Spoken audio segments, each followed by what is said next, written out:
Nueva escalada de la guerra comercial. Las exportaciones de China a Estados Unidos podrían enfrentar un nuevo arancel del 245%. El gigante asiático subrayó que no se sentará a negociar si continúan las amenazas y chantajes. México no reanudará relaciones con Ecuador tras el dudoso triunfo de Noboa. Presidente de Colombia también afirmó que no puede reconocer las elecciones en esa nación.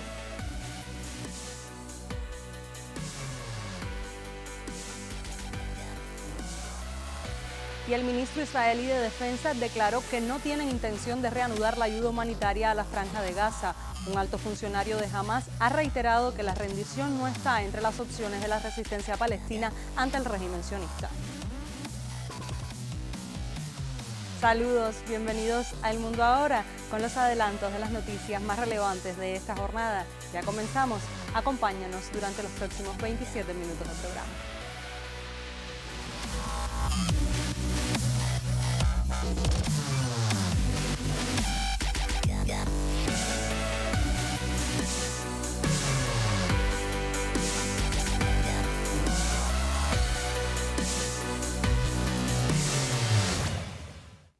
Iniciamos nuestro recorrido por las noticias de mayor impacto en el mundo. El Ministerio de Comercio de China declaró este miércoles que la amenaza de la Casa Blanca de aumentar los aranceles a los productos chinos hasta el 245% demuestra que Washington ha alcanzado un nivel irracional en su uso de los impuestos en la guerra comercial. El organismo destacó que Beijing ya en numerosas ocasiones ha manifestado su postura sobre la imposición unilateral de aranceles por parte de Estados Unidos, agregando que China no entrará en el juego de aranceles sin sentido de Washington. Sin embargo, si Estados Unidos insiste en seguir infringiendo sustancialmente los derechos e intereses de China, el gigante asiático contraatacará resueltamente y luchará hasta el final. Estas declaraciones suceden luego de que la Casa Blanca comunicara que las exportaciones de China a Estados Unidos podrían enfrentar un nuevo arancel. El subdirector de la Oficina Nacional de Estadísticas de China, Chen Laiyun, dijo que tales acciones dañan la estabilidad económica global, violan los principios económicos y obstaculizan la recuperación económica mundial. Veamos. 坚决反对美国搞关税壁垒和贸易霸凌，这种做法是损人不利己，既违背了经济规律和世界贸易的原则，对世界经济秩序造成严重冲击，拖累世界经济的复苏。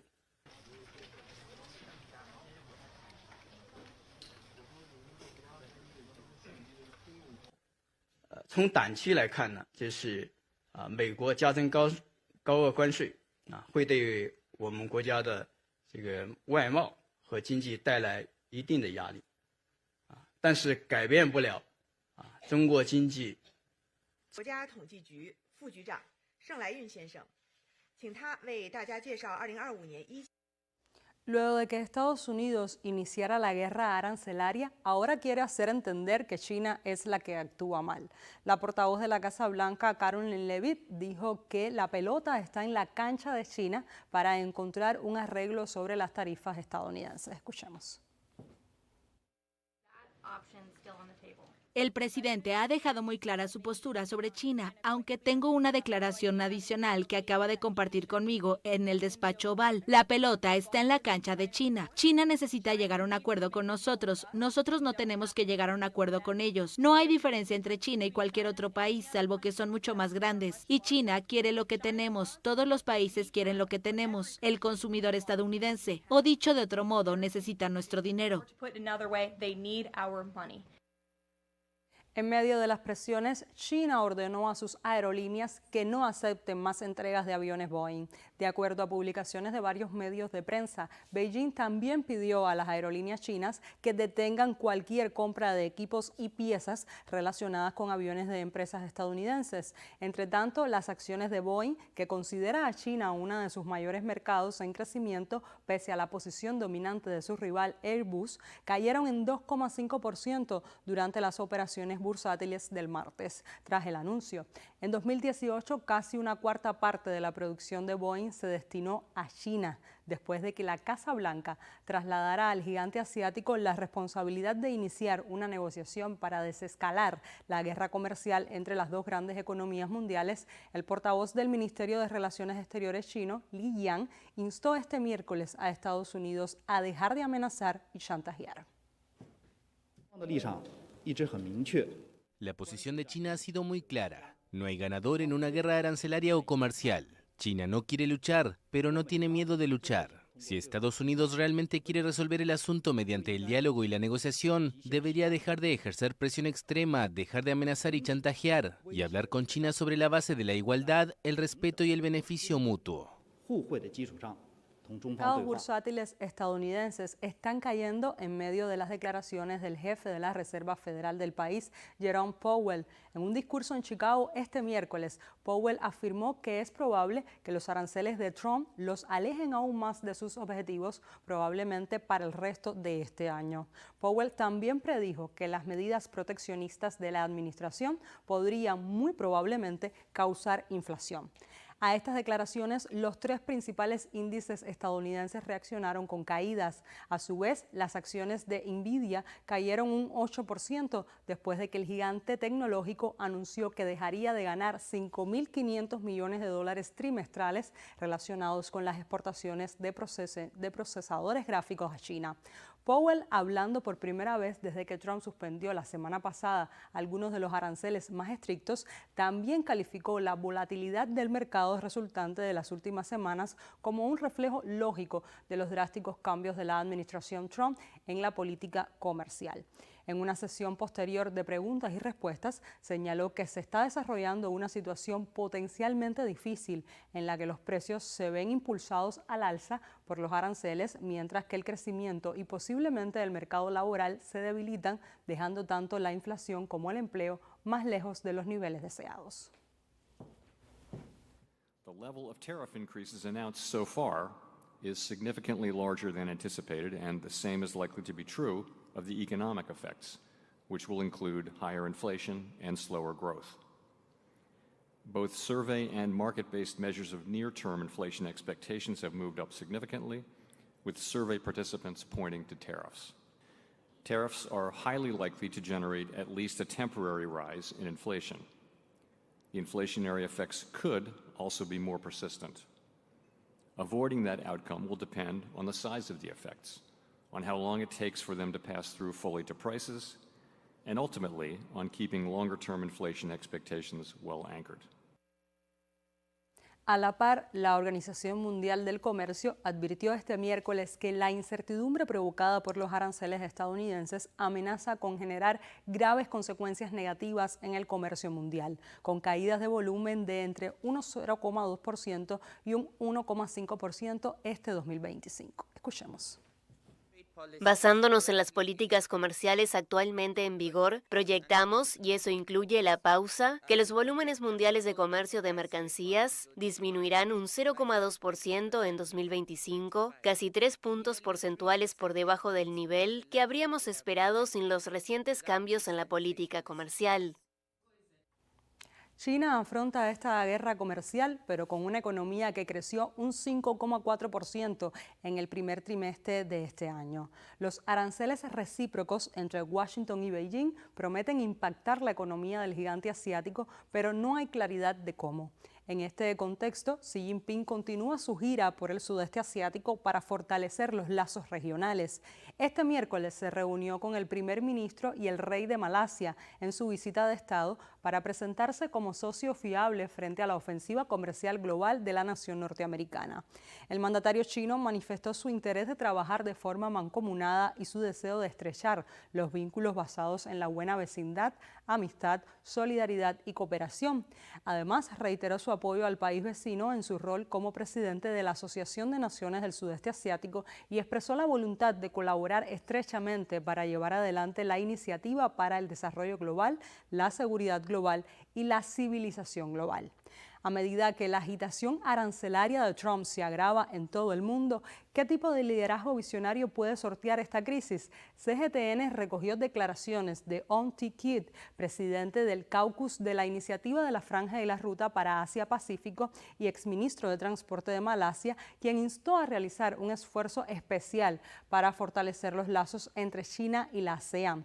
Por su parte, Tan In-Fong, secretario general de la Cámara de Comercio Malasia-China, lanzó una dura advertencia. La ASEAN debe permanecer unida o corre el riesgo de ser aplastada una a una por las erráticas políticas de Estados Unidos. We are hopeful for some guidance from President Xi himself, particularly in face of the current turmoil induced by what I call the Trump's tariff, or in short, the Trump tariff turmoil. And this has been disturbing. And I think all eyes are now on China, certainly. And on the other hand, in the interest of ASEAN, we are hopeful to see perhaps another round of escalation of our relations in all dimensions. We, ASEAN country, must stand united. Stand united, we will get through this problem. If not, I would say the United States, I put it this way, United States, will use different kind of policy to squeeze Malaysia, after that squeeze another country and squeeze another countries. So we must stand united. And I think that is the best policy we can do.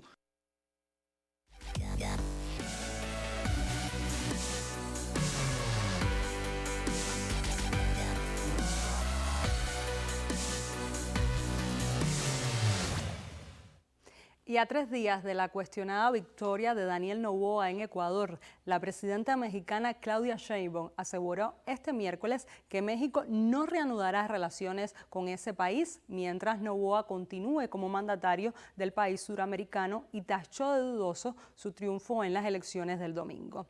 No se van a reanudar las relaciones y además fue muy dudoso su triunfo, en particular reconocido por la propia Organización de Estados Americanos, ya ni siquiera es otro organismo internacional, manifestó la gobernante en su conferencia de prensa diaria. La presidenta mexicana recordó que no existen relaciones con Ecuador desde abril de 2024, cuando la policía ecuatoriana allanó la Embajada de México en Quito para detener a Jorge Glass, ex vicepresidente de Ecuador, acusado de corrupción.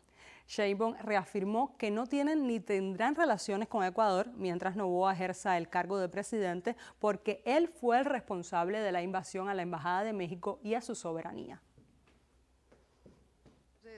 Nosotros, para empezar, no tenemos relaciones con Ecuador ni vamos a seguir teniendo relaciones con Ecuador mientras Noboa ejerza el cargo de presidente, porque él fue el responsable de la invasión a la Embajada de México, a nuestra soberanía. Entonces, las relaciones esas no van a reanudarse, no se van a reanudar, porque él es el responsable de la invasión a la embajada. Entonces, no se van a reanudar las relaciones y además, pues fue muy dudosa su triunfo, en particular reconocido por la propia OEA. Ya ni siquiera es otro organismo internacional. Y la otra candidata pues está diciendo que hubo un fraude. Entonces, de nuestra parte no van a reanudarse las relaciones con Ecuador. Hay condiciones para que eso ocurriera y, para empezar, tienen una persona presa que estaba dentro de la embajada. Sheinbaum, quien en febrero expresó su deseo de que Ecuador tuviese una presidenta con A y se reanudaran las relaciones con México, sostuvo ahora que, aunque la OEA dice que ganó Noboa, la contienda no fue justa y varios observadores internacionales coinciden en ello. Tanto la Unión Europea como la Organización de Estados Americanos enviaron observadores a la jornada electoral y aunque expresaron que no hubieron indicios de fraude, sí mostraron preocupación por la desinformación y polarización promovidas en la campaña. Además, destacaron que hubo irrespeto a las normas constitucionales y los procesos de control al momento del conteo de votos. Recordemos que tras el anuncio de resultados, Luisa González exigió el recuento total de los sufragios entre inconsistencias y la aparición de actas sin firmar. González alegó su denuncia al contexto de militarización en el que se desarrollaron los comicios y a la sorprendente diferencia de 11 puntos en la votación, lo que dictaba de la primera vuelta y no concordaba luego de que Revolución Ciudadana sumara apoyos de otras fuerzas políticas que se habían candidateado en la primera vuelta. Constitucionales, irregularidades en los conteos de votos e inacciones de las autoridades competentes durante el periodo electoral son algunos de los puntos que denuncia el informe de la Misión Electoral Europea sobre las elecciones presidenciales en Ecuador. Detallan que el punto que más los inquieta parte de la falta de licencia de Noboa para ejercer campaña. Esto está ligado al irrespeto de la Constitución ecuatoriana y la falta de control y denuncias desde las autoridades del Consejo Nacional Electoral. Consideramos que la campaña no ha sido equilibrada y deseamos que en contiendas electorales futuras los órganos competentes del Estado se esfuercen en asegurar un mayor equilibrio en la campaña y procuren no recurrir de forma automática a fórmulas legales de excepción. El asunto de la licencia intermitente del presidente ha sido una cuestión controvertida que ha estado presente durante toda la campaña electoral. Esta situación habría beneficiado la campaña del presidente. Esto refiriéndose a que Noboa utilizó, según datos, una suma de montos del Estado equivalente a más de 500 millones de dólares para beneficio propio. Con estos recursos ofreció una centenar de becas y bonos desde el Estado durante campaña como candidato y presidente. Es necesario evitar confundir papeles, el de candidato y el de presidente, que tienen que estar perfectamente delimitados. Reiteramos lo que ya manifestamos en el informe preliminar tras la primera vuelta, dado que la situación se ha repetido. Hay que abordar la financiación de las campañas, especialmente las aportaciones privadas. Se necesitan más medios para su supervisión, mecanismos de control y una mayor transparencia. Todo esto marca de que el proceso ha sido direccionado, ha sido, podríamos decir, hasta manipulado y no podía escapar que con todo este antecedente de manejos irregulares cabe la duda razonable de que efectivamente puede haberse generado un fraude. Luisa González ha tenido que pelear con la cancha inclinada, puesto que no ha habido un control adecuado de las reglas electorales. Es así que incluso la Asociación Americana de Juristas expresó su preocupación por las múltiples irregularidades e indicios de presunto fraude. También el presidente colombiano Gustavo Petro confirmó que no puede reconocer las elecciones de Ecuador, en las que Noboa ganó la reelección para el periodo 2025-2029 y exigió que el gobierno debe entregar las actas de cada mesa para ser verificadas. En su red social X, Petro escribió que en 7 provincias se decretó el estado de excepción. El ejército dirigió la jornada electoral, las mesas durante las elecciones y el conteo de votos. No hay elecciones libres bajo estado de sitio, no puede reconocer las elecciones en el Ecuador, subrayó el mandatario colombiano. Además, aseguró que recibió informes preocupantes y pidió aclaraciones comparándolo con el caso de Venezuela. Entre las irregularidades que Petro señala son que Leonidas Issa, ex candidato indígena, fue detenido unos días antes. Además, las zonas de mayoría de la oposición fueron puestas bajo estado de sitio y control militar 2 días antes de las elecciones y la dirección de las elecciones siempre estuvo bajo vigilancia militar directa y armada con rostros en capucha.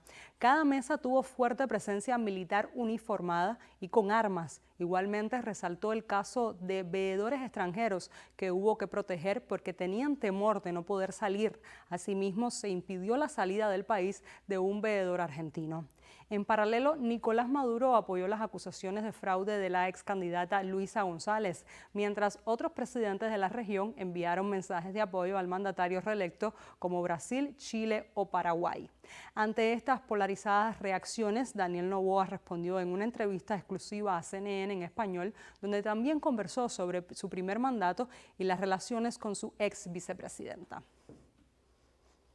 Perfectos, claro, por supuesto. Bueno, autoridades electas nos han concedido la victoria, asambleístas también de la Revolución Ciudadana. Claro. Los que siguen diciendo que hubo fraude es Luisa, pues Arauz y Maduro, y hasta ahí nomás. Y le faltó a alguien que no dijo que era fraude, pero dijo, hay que esperar. ¿Sabe de quién le habló? Ah, sí, bueno, Claudia Sheinbaum, claro. Claudia Sheinbaum, la presidenta. Sí, digo que hay que esperar. ¿Pero esperar qué? Yo no sé qué quieren esperar, ya el reconteo incluso ya ocurrió en los lugares donde querían un reconteo, y el resultado está claro, más de 11 puntos. Y ahí no hay discusión, ahora tenemos que trabajar para adelante, o sea, lo que se viene, los 4 años que se viene, estabilidad, darle calma también a la gente, seguir trabajando en los temas de seguridad y tener una planificación ordenada de todo lo que la gente espera de nosotros.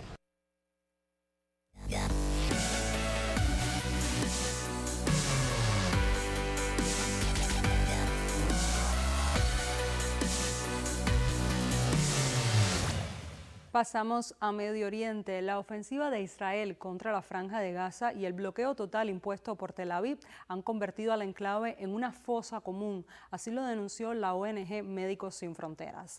Desde las Fuerzas Armadas israelíes reafirman que seguirán impidiendo el ingreso de la ayuda humanitaria a la zona, argumentando que es una herramienta para presionar a Hamás. Así lo anunció este miércoles el ministro israelí de Defensa, Israel Katz. Como mencioné en mi declaración, la política de Israel es clara y ninguna ayuda humanitaria está a punto de ingresar a Gaza, escribió en su cuenta de X. Según medios locales, Katz hizo su declaración en medio de reportes en las últimas semanas de que Israel necesitaría restablecer el flujo de la ayuda humanitaria al enclave palestino si no se alcanza un nuevo acuerdo de alto el fuego con Hamás, dado que los envíos ya se han acortado durante más de 6 semanas. Por si no fuese suficiente, el ejército israelí también anunció este miércoles que había transformado alrededor del 30% de la Franja de Gaza en zonas de seguridad, lo que impide vivir allí a los palestinos. Reanudó el 18 de marzo los ataques aéreos y terrestres en la Franja de Gaza, poniendo fin a un alto el fuego de 2 meses con el movimiento islamista palestino Hamás, que había detenido en gran medida las hostilidades en el territorio.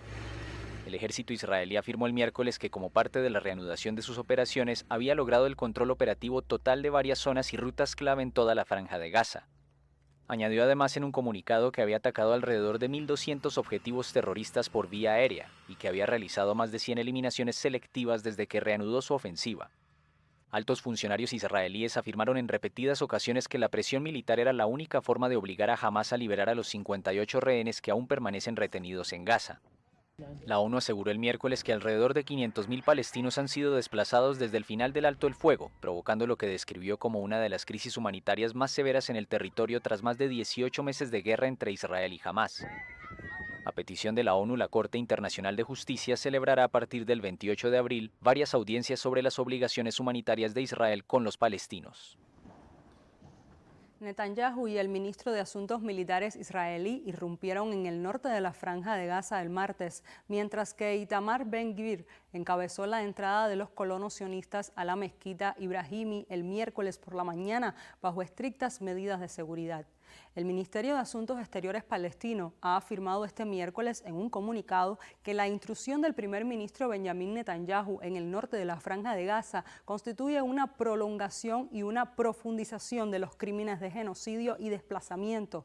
La provocadora intrusión de Benjamín Netanyahu en el norte de Gaza, junto con las declaraciones que la acompañan, pretende prolongar e intensificar los crímenes de genocidio y desplazamiento forzado en el territorio palestino, ha declarado declarado el ministerio con sede en Cisjordania en un comunicado.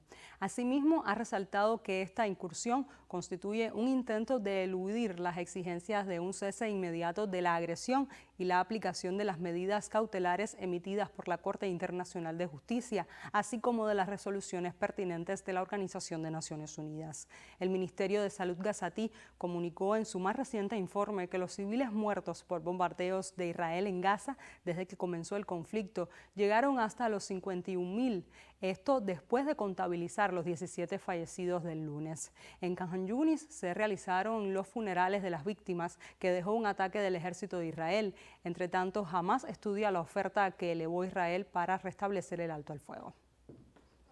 Un nuevo ataque indiscriminado contra la población civil. Esta familia llora a sus seres queridos horas después de una embestida israelí sobre un campamento de refugiados en el que murieron varias personas, entre ellos algunos niños. Esta mujer perdió a su hijo y a su nieto.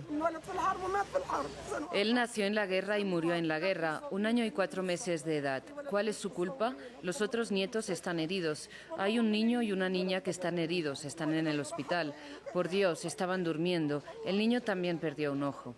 El ataque se produjo en Khan Yunis. Kilómetros al norte, en Ramallah, en la Cisjordania ocupada, otra familia llora a Malik Hatab, un joven de 18 años, quien murió por las heridas sufridas en una redada israelí. Desde el comienzo de la guerra en Gaza hasta hoy hay redadas diarias y todos los días hay heridas, fracturas, palizas e insultos dirigidos a hombres y mujeres mayores, hacia cualquiera. No respetan ni a viejos ni a jóvenes. En la jornada se espera una respuesta de Hamás a una propuesta de tregua del gobierno israelí. Esta pone sobre la mesa un cese el fuego de 45 días en Gaza y la entrada de ayuda humanitaria a la franja a cambio del retorno de 10 rehenes vivos. Mientras tanto, los muertos en el enclave siguen aumentando.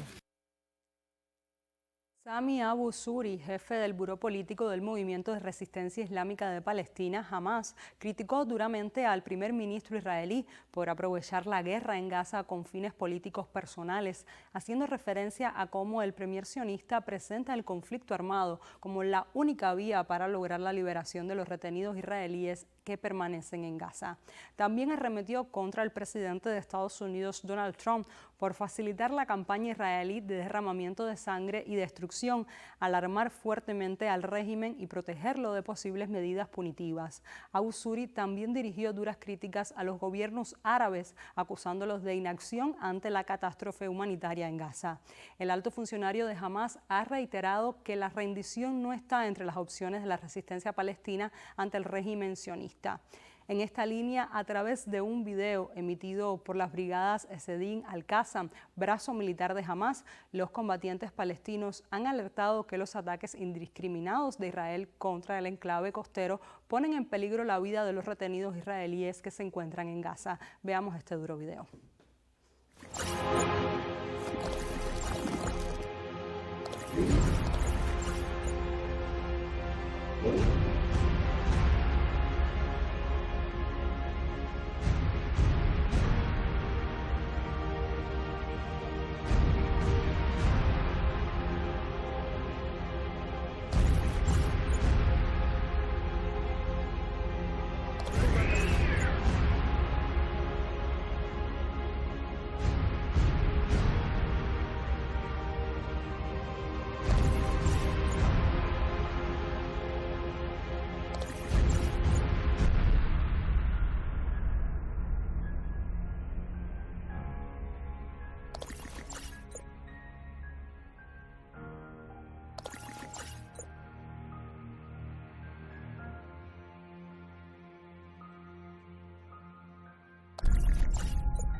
Con el repaso de las noticias más relevantes del panorama internacional en las últimas horas, ponemos punto final a esta emisión del programa. Manténgase informado en el canal cubano de noticias.